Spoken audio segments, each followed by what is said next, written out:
स्वर्गीय अग्नि हम पर बरसा दे प्रभु।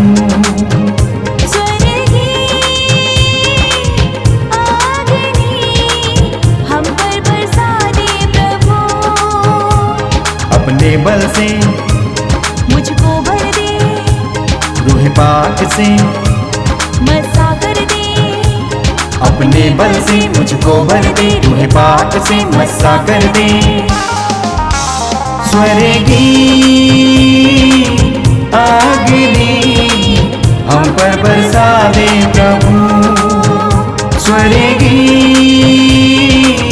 अग्नि हम पर बरसा दे प्रभु। हम पर बरसा दे प्रभु। हम पर बरसा दे प्रभु।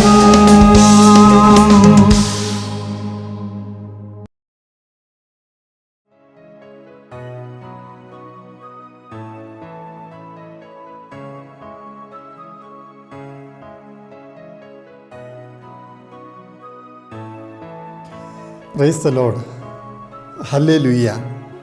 स्वर्गीय अग्नि के इस नए एपिसोड में आप सभी लोगों का मैं हार्दिक स्वागत करता हूँ। आज के इस एपिसोड द्वारा पिता परमेश्वर आपके जीवन में, आपके परिवारों में, आपके बच्चों में कार्य करें, आपको आशीष दें, आपके जीवन से हर दुख तकलीफ परेशानियों को दूर करें। ये प्रार्थना मैं इस अवसर पर करना चाहता हूँ। आइए हम खड़े होकर प्रभु की आराधना करते हुए हम इसकी शुरुआत करें। हम परमेश्वर को धन्यवाद देते हैं। जब भी हम प्रभु के सामने आते हैं, हमारे हृदय में जो आनंद है वो आनंद हमें प्रकट करना चाहिए। परमेश्वर ने जो खुशी हमें दी है वो खुशी हमें प्रकट करना चाहिए। तो प्रभु के आदर में गीत गाना, स्तुति करना, ये प्रभु को प्रिय है। जब परमेश्वर की संतान, ईश्वर की संतान उनकी स्तुति गाते हुए उनकी आराधना करते हैं, उस समय स्वर्ग में आनंद मनाया जाता है।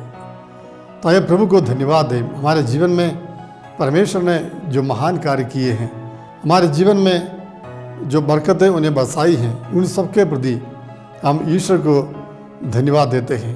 आइए हम स्तुति गीतों से प्रभु की आराधना करें। हालेलुया।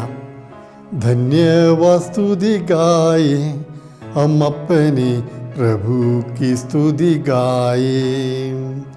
हालेलुया स्तुति गाए हम अपने प्रभु की स्तुति गाए। धन्यवाद स्तुति गाए हम अपने प्रभु की स्तुति गाए। हालेलुया स्तुति गाए हम अपने प्रभु की स्तुति गाए। अच्छा है, भला है मेरा यीशु, अच्छा है, मेरे लिए पर्याप्त है। अच्छा है, भला है मेरा यीशु, अच्छा है, मेरे लिए पर्याप्त है। धन्यवाद स्तुति गाए हम अपने प्रभु की स्तुति गाए। हालेलुया स्तुति गाए हम अपने प्रभु की स्तुति गाए। हाँ प्रभु यीशु, हम जानते हैं कितने अच्छे हैं प्रभु। हमारे खातिर आपने अपना प्राण अर्पित कर दिया, हमें प्रेम करने के लिए, हमें अनंत जीवन में सौभाग्य बनाने के लिए आप मनुष्य का रूप धारण कर हमारे बीच में आकर आपने निवास किया। हाँ प्रभु, आपके प्रेम के प्रति आपको धन्यवाद देते प्रभु। आपने हमें जीवन दिया, आपने हमें स्वर्ग के उत्तराधिकारी बनाया, पवित्र आत्मा प्रदान किया। अपने वचन के द्वारा हमारी कमजोरियों को, हमारे रोगों को, बीमारियों को आपने दूर किया है। हम आपको धन्यवाद देते प्रभु। आपका सानिध्य इस वक्त हम मांगते हैं। हमें साथ दीजिए प्रभु, हमें साथ दीजिए प्रभु। पवित्र आत्मा का अभिषेक हम इस वक्त मांगते हैं प्रभु। हमारे हृदयों को खोल दे, हमारे कानों को खोल दे, हमारे कंठों को खोल दे, ताकि हम आपकी महिमा गा सके, आपकी आराधना कर सके और साथ ही साथ आपके पवित्र वचन हृदय से, दिल से ग्रहण कर सके। आमीन। हालेलुया। प्यारे भाई और बहनों, आज का हमारा मनन चिंतन का विषय यह है, माता पिता का विश्वास बच्चों के लिए आशीष। माता पिता का विश्वास संतानों के लिए आशीष। इसका मतलब यह है, माता पिता में जो विश्वास है, उस विश्वास और भक्ति के द्वारा उनकी संतानों को आशीष मिलती है। माता पिता का जीवन एक आदर्श क्रिस्ती जीवन होना चाहिए। जब मैं कहूँगा आपको समझना चाहिए, आपका जीवन, पारिवारिक जीवन एक चुनौतीपूर्ण जीवन है। चैलेंजेस है, चुनौतियाँ आपके जीवन में हैं। आपको विश्वास को जीवन में लागू करना चाहिए।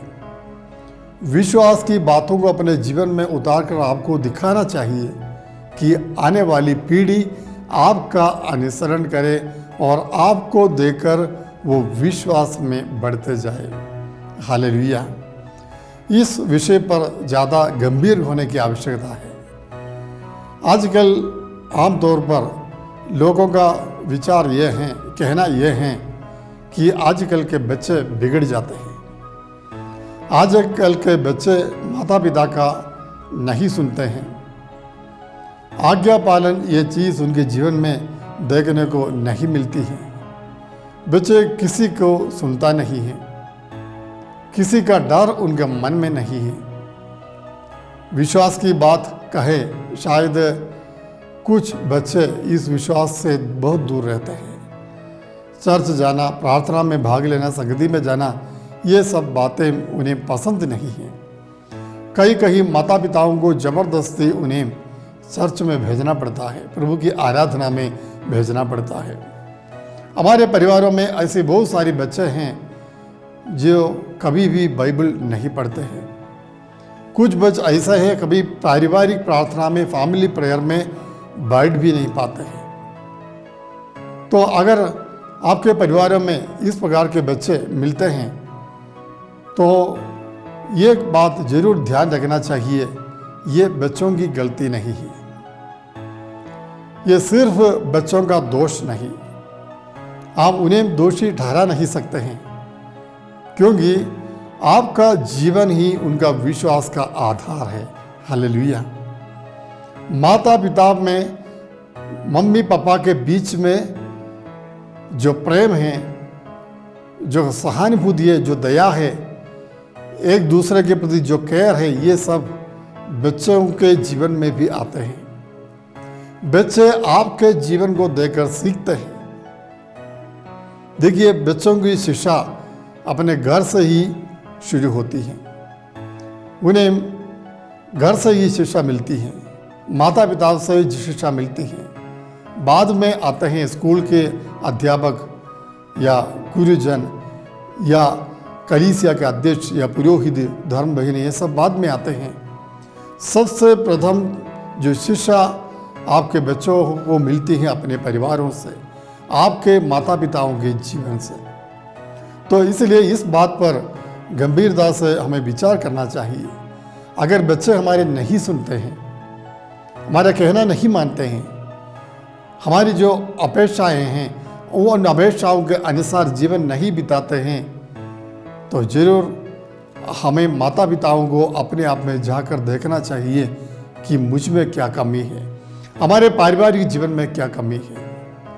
हाँ प्यारे भाई और बहनों, बच्चे परिवार के लिए एक आशीष का कारण बनेगा। अगर आप उन्हें धार्मिक शिक्षा में आप उनका पालन पोषण करें, समय समय पर विश्वास के बारे में, प्रभु के बारे में, वचन के बारे में उन्हें अवगत कराते रहे, तो जरूर परमेश्वर आपके बच्चों को आशीर्वाद देगा और आपकी जो अपेक्षा है उसी प्रकार बच्चे बढ़ते जाएंगे। हालेलुया। हम आते हैं बाइबल में, नबी इसायास का ग्रंथ में, अध्याय 8 पद संख्या 18। वचन इस प्रकार कहता है, मैं और मेरे बच्चे जिन्हें प्रभु ने मुझे दिया है, हम सियोन पर्वत पर निवास करने वाले सर्वशक्तिमान प्रभु की ओर से इस्राएल में चिन्ह और प्रतीक हैं। देखिए, मैं और मेरे बच्चे जिन्हें प्रभु ने मुझे दिया है, हम सियोन पर्वत पर निवास करने वाले सर्वशक्तिमान प्रभु की ओर से इस्राएल में चिन्ह और प्रतीक हैं।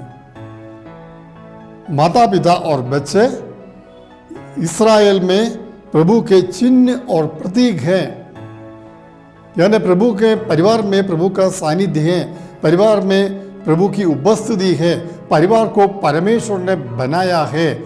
इसका चिन्ह और प्रतीक है आपकी संतान और आपका परिवार। आपके परिवार में जो बच्चे आपको दिए गए हैं, ये परमेश्वर ने इसलिए दिए हैं कि आपके परिवार के द्वारा अनेक लोगों का उद्धार हो।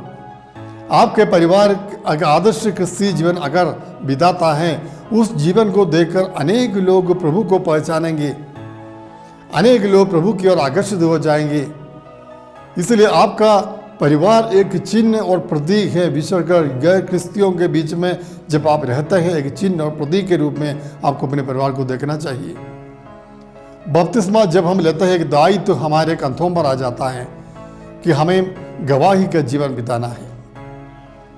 आपके विवाह के प्रभु साक्षी है, गवाही है, वचन में बताया गया है। तो इसलिए आपके परिवार में जो भी बातें होती हैं वो प्रभु के वचन के अनुरूप होना चाहिए, या इसके विपरीत परिवार में लड़ाई झगड़ा होते रहते हैं, पति पत्नी के बीच लड़ाई झगड़ा होते हैं, अविश्वास का आत्मा उनके बीच में है, संदेह का आत्मा उनके बीच में कार्य करता है, तो उसका असर जरूर अपने बच्चों पर भी जरूर पड़ेगा।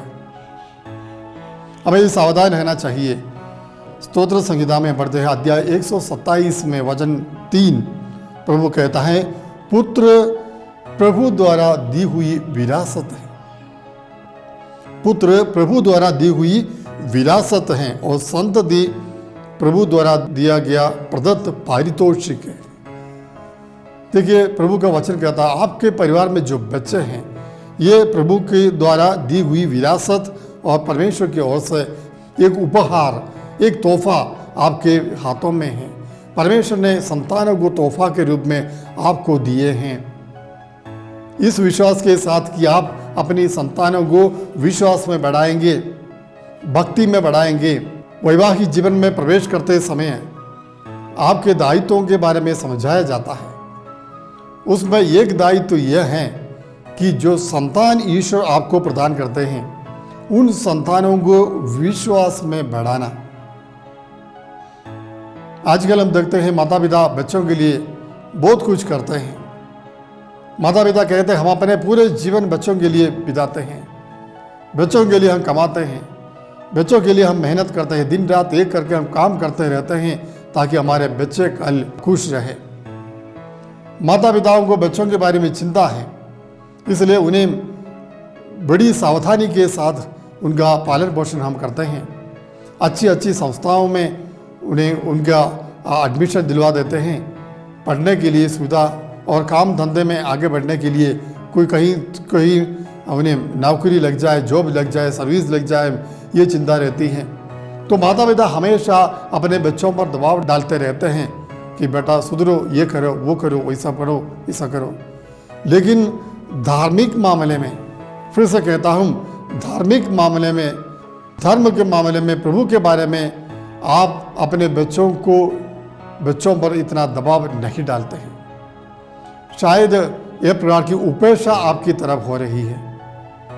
धार्मिक मामले में, प्रार्थना के बारे में आप बच्चों को नहीं समझाते हैं। ये कमी आजकल के परिवारों में हमें देखने को मिलती है। पारिवारिक प्रार्थना, उदाहरण के लिए पारिवारिक प्रार्थना लीजिए। आप जब परिवार की फैमिली प्रेयर होता है, उस समय शायद बच्चे उसमें उपस्थित नहीं होंगे या कुछ काम करते होंगे, पढ़ाई करते होंगे। आजकल हम देखते हैं रविवार के दिन भी, संडे का दिन भी प्रभु की आराधना से बच्चे दूर रहते हैं, कहीं कोचिंग में चले जाते हैं, वही हम पर ट्यूशन में चले जाते हैं, कहीं इधर उधर चले जाते हैं। माता पिता को इसकी चिंता नहीं कि वो चर्च गया कि नहीं, माता पिता की इसकी चिंता नहीं उन्होंने परमेश्वर की आराधना की कि नहीं। उनकी चिंता यह है कि उन्हें पढ़ाई अच्छी होनी चाहिए, अच्छे अच्छे अंकों में पास होना चाहिए, नतीजे रिजल्ट अच्छा होना चाहिए, और अच्छा जॉब लग जाना चाहिए, बस का सिर्फ इसी की चिंता रहती है। लेकिन पारिवारिक एक जवाबदारी रिस्पॉन्सिबिलिटी आपने स्वीकार किया है, उसके प्रति आपको अवगत होना चाहिए। आपको बच्चों की तरफ गंभीरता से देखने की आवश्यकता है। प्रभु के बारे में, प्रभु के विश्वास के बारे में धार्मिक शिक्षा उन्हें समय समय पर देते रहना चाहिए। हालेलुया। आप में से बहुत सारे लोग ये देते रहते हैं, मुझे पता है, लेकिन कुछ लोग ऐसे भी हैं जो इन बातों को ज़्यादा महत्व नहीं देते हैं। उन लोगों के लिए मैं कहता हूँ, हम बाइबल में देखते हैं कुछ लोग जिन्होंने अपने बच्चों के लिए प्रभु के पास प्रार्थना की है। सबसे प्रथम मत्ती के सुसमाचार में अध्याय 15 में हम देखते हैं एक कनानी स्त्री यीशु के पास आती है। उन्होंने कहा कि प्रभु मेरी बेटी पर दया कीजिए, उसे एक अवधूत लग गया है। और यीशु उन्हें उत्तर नहीं देता है। फिर से वो प्रार्थना करती हैं और प्रभु कहता है कि मैं इस्राएल के खोए हुए भेड़ों के बीच में भेजा गया हूँ। फिर वो प्रार्थना करती है, प्रभु कहता है कि ये ठीक नहीं है कि बच्चों की रोटी लेकर पिल्लों के सामने डालें। तब वो कहती है, वो आपकी मेज से या स्वामी की मेज से जो रोटी के चूरे गिरते हैं, पिल्ले पिल्ले उसे खाते हैं। तो तब प्रभु ने उनका विश्वास का सराहना किया और ये कहता है, तुम्हारा विश्वास कितना महान है, तुम्हारा विश्वास कितना महान है, तुम्हारी बेटी चंगी होगी है। हाँ प्यारे भाइयों, यहाँ पर एक माता को हम देखते हैं जो अपनी बेटी के लिए प्रभु के पास आकर निरंतर प्रार्थना करती है।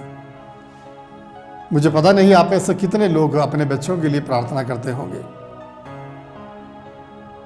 मैं जानता हूं अनेक माता पिता बच्चों को श्राप देते हैं, तू कभी सुधरेगा नहीं, तू कभी सुधरेगा नहीं। श्राप देना, श्राप के शब्द उनके मुंह से निकलते हैं बच्चों के प्रति। तो उन बच्चों में से कैसे हम उम्मीद कर सकते हैं कि वे सुधर जाएंगे। तो माता पिता अपने बच्चों को आशीर्वाद के बदले अभिशाप देते हैं।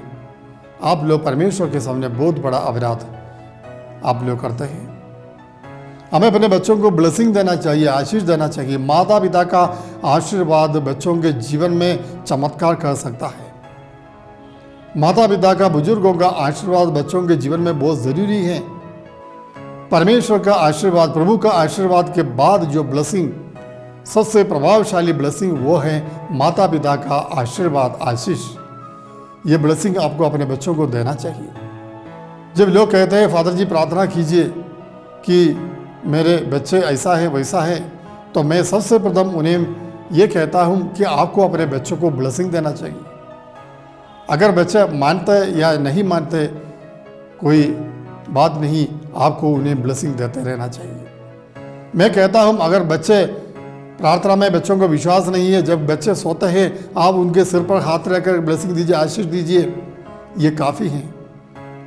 जब अपने मन में उनके लिए प्रार्थना कीजिए, प्रभु उन्हें आशीष दीजिए, उन पर दया कीजिए। जब आपके मन में अपने बच्चों के प्रति गुस्सा रहता है, क्रोध रहता है, उस समय आप कभी भी उनके लिए प्रार्थना कर नहीं पाएंगे। तो इसलिए बच्चों से प्यार करना, उनके लिए निरंतर प्रार्थना करना। ये कनानी स्त्री, यीशु ने जवाब दिया, उसके बावजूद उन्होंने प्रभु को नहीं छोड़ा, बार बार विनती करती रही। यही प्रार्थना हमारे जीवन में भी होनी चाहिए। बच्चों के लिए निरंतर प्रार्थना करनी चाहिए। अगर बच्चा बिगड़ गया, गलत संगति में चला गया या बुरे संबंध में फंस गया, तो आप उनके लिए विशेष प्रार्थना करें, निरंतर प्रार्थना करें। विश्वास के साथ प्रभु उनका जीवन को बदल देगा, प्रभु उनके जीवन में जरूर काम करेगा। एक विश्वास, उम्मीद के साथ आपको प्रार्थना करनी चाहिए। अगर आपके मन में विश्वास नहीं तो आप कैसे प्रार्थना कर पाएंगे। तो बच्चों के लिए प्रार्थना करना बहुत ज़रूरी है। प्यारे भाइयों बहनों, उन्हें आशीष दीजिए, उन्हें ब्लेसिंग दीजिए। हम जानते हैं परमेश्वर ने हमें 10 आज्ञाएं दी हैं। 10 आज्ञाओं में से 3 आज्ञाएं प्रभु के बारे में हैं और चौथी जो आज्ञा है वो आज्ञा ये है माता पिता का आदर करना। देखो परमेश्वर माता पिता को कितना महत्व देता है। परमेश्वर माता पिता को महत्व देता है। परमेश्वर की दृष्टि में आप लोगों को, माता पिताओं को बहुत बड़ी जिम्मेदारी है, स्थान है। ईश्वर अपनी संतानों को आपके हवाले कर देते हैं। देखिए, जो बच्चे आपको पैदा होते हैं वो बच्चे ईश्वर की संतान है, परमेश्वर की संतान है। परमेश्वर उन्हें आपको सपुर्द कर दिए हैं, आपके हाथों में रख दिए हैं, दे दिए हैं। ये विश्वास के साथ आप उनका पालन पोषण करेंगे, आप उन्हें बढ़ाएंगे इस विश्वास के साथ। अगर आप धार्मिक शिक्षा नहीं देते हैं, उन्हें प्रभु के बारे में नहीं समझाते हैं, तो जरूर आप प्रभु की दृष्टि में दोषी हैं। हम फिर से बाइबल में देखते हैं, मार्कुस के सुसमाचार अध्याय 5, वहाँ पर एक जायरूस की बेटी के बारे में हम पढ़ते हैं। जायरूस अधिकारी अपनी बेटी के लिए प्रभु के पास प्रार्थना करता है, प्रभु मेरी बेटी को बचा लीजिए, वो मरने पर है, उनकी जान बहुत खतरे में है, आप आकर उन्हें चंगा कीजिए। और बीच में हम देखते हैं वहाँ पर रक्तस्राव से पीड़ित स्त्री आई, उन्होंने वस्त्र का पल्ला छू लिया और वो चंगाई पाई। उसके बाद यीशु इस जायरूस की बेटी को ठीक करने के लिए, चंगा करने के लिए जा रहे थे। उस समय लोगों ने आकर कहा कि आप प्रभु को परेशान मत कीजिए, आपकी बेटी मर चुकी है। लेकिन प्रभु ने कहा विश्वास रखो, बाकी प्रभु देख लेंगे। और प्रभु यीशु जाकर उस मरी हुई लड़की को जीवन प्रदान कर देते हैं। तो मैं यहाँ पर कहना चाहता हूँ, जायरूस जिस विश्वास के साथ अपनी बेटी के लिए यीशु के पास प्रार्थना करने आए।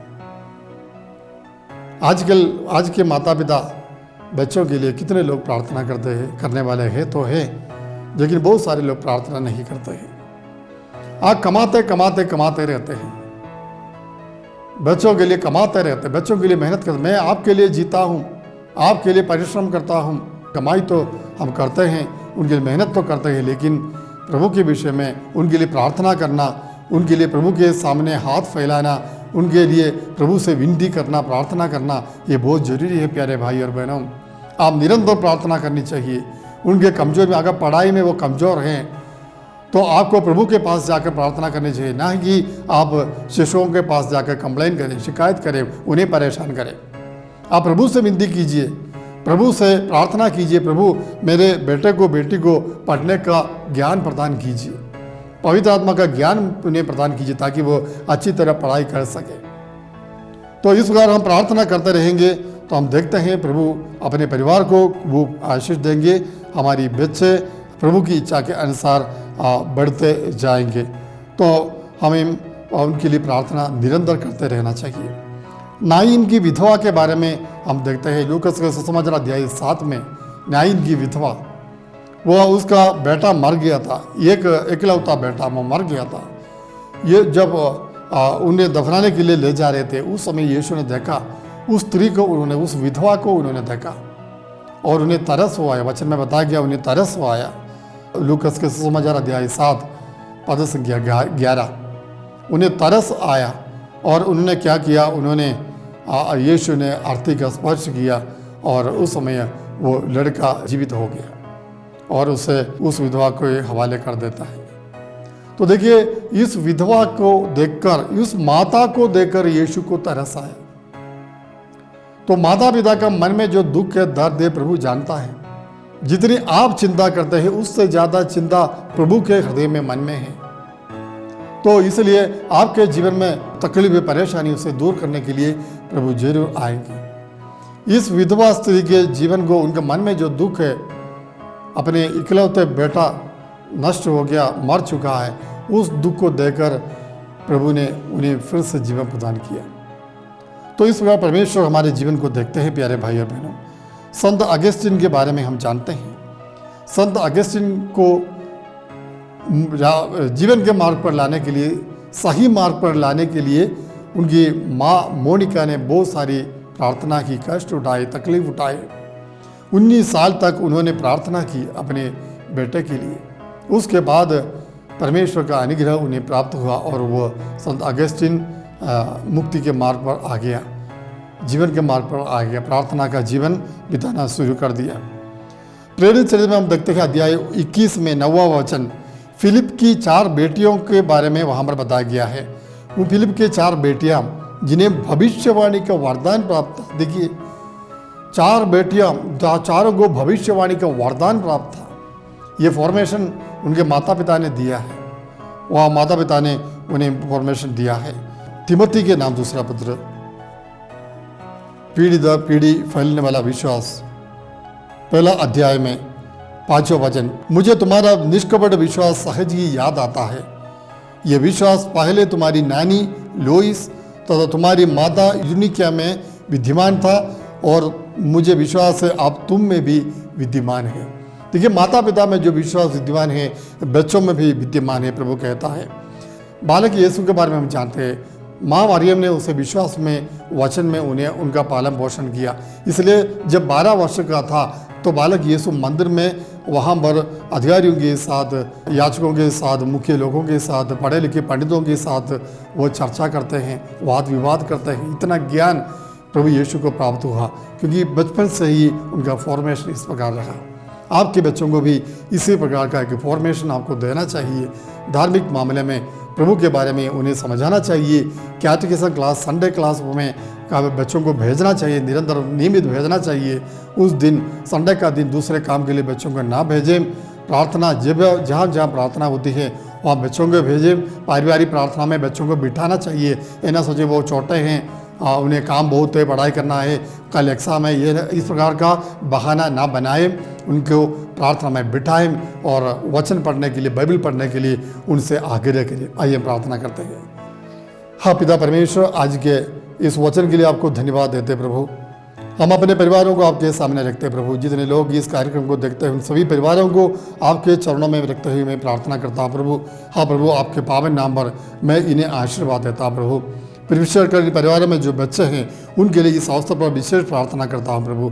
उन्हें अच्छी तरह पढ़ने के लिए ज्ञान प्रदान कीजिए, आज्ञाकारी बना दीजिए प्रभु। हाँ प्रभु यीशु, आपके बारे में वचन में बताया गया, ईश्वर की प्रीति में, मनुष्य के प्रीति में आप बढ़ते गए बचपन में। उसी प्रकार सारे बच्चों को आशीष दीजिए ताकि वह आपके प्रीति में बढ़े, आपके विश्वास में बढ़े। हम हर एक माता पिता के लिए प्रार्थना करते हैं प्रभु, उनके जीवन आपको समर्पित करते प्रभु। एक आदर्श क्रिस्ती जीवन बिताने के लिए उन्हें योग्य बनाइए प्रभु, उन्हें आशीष दीजिए प्रभु। किसी प्रकार का लड़ाई झगड़ा, संदेह का आत्मा परिवारों में शासन करता है, इस वक्त यीशु के पावन नाम पर मैं उन दुष्ट आत्माओं को निकाल देता हूँ। अंधकार की ताकतों को प्रभु यीशु के नाम से और अधिकार से मैं आदेश देता हूँ, इन परिवारों से निकल जाए। इन परिवारों में प्रभु की शांति, प्रभु का आत्मा शासन करें। प्रभु खुद राजा बनकर इन परिवारों में निवास करें।